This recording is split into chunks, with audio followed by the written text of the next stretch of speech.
All right, just take a second and look at this flower. It's simple, it's elegant, and it's probably pretty familiar, right?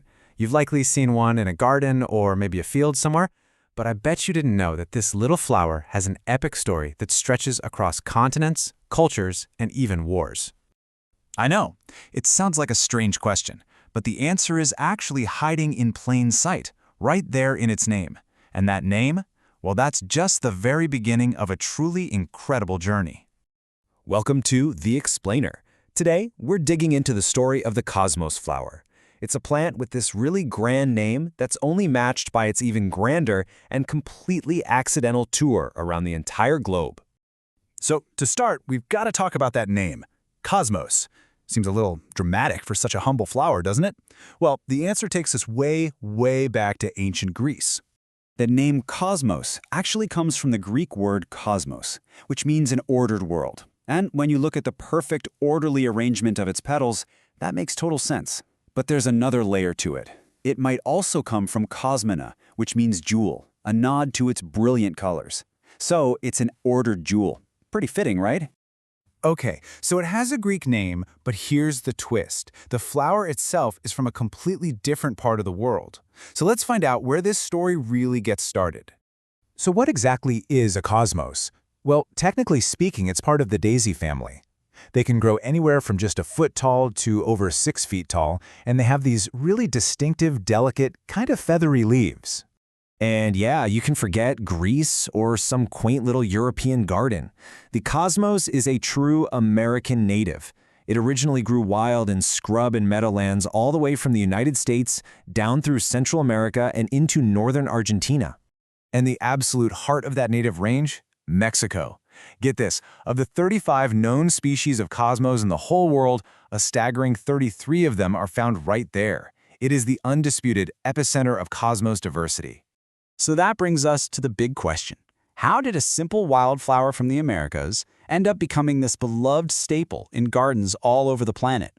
Well, the answer is pretty simple. People just fell in love with it. Its beauty made it a hugely popular plant for gardens. And from there, gardeners and botanists started selecting for certain traits, creating all these new hybrids and varieties in a crazy array of shapes and colors. I mean, just look at this one. This is Cosmos atrosanguineus, also known as the chocolate cosmos.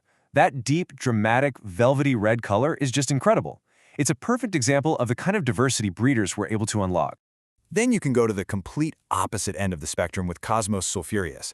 It's just so bright, so sunny, and it just bursts with these vibrant yellows and oranges.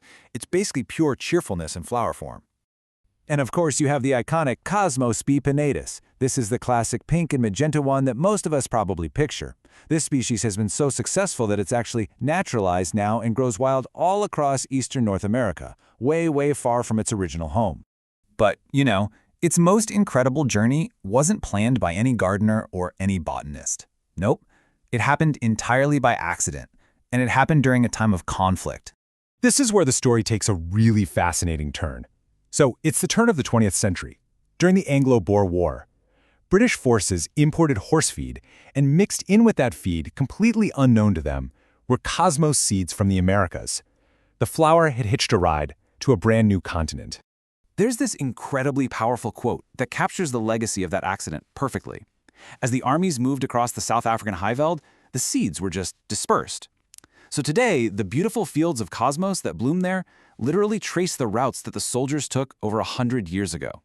It's like a living, flowering map of history. This accidental journey, though, was really just the beginning. So for our final section, let's take a look at how this humble flower truly went global. So from its origins in the Americas and that accidental trip to Africa, the cosmos has just been embraced everywhere. On the left here, you can see it blooming beautifully against traditional houses in Japan. And on the right, that's the official flag of Villa Giardino, a town in Argentina, with a cosmos flower right in the center. It's become a symbol of home and beauty across so many different cultures.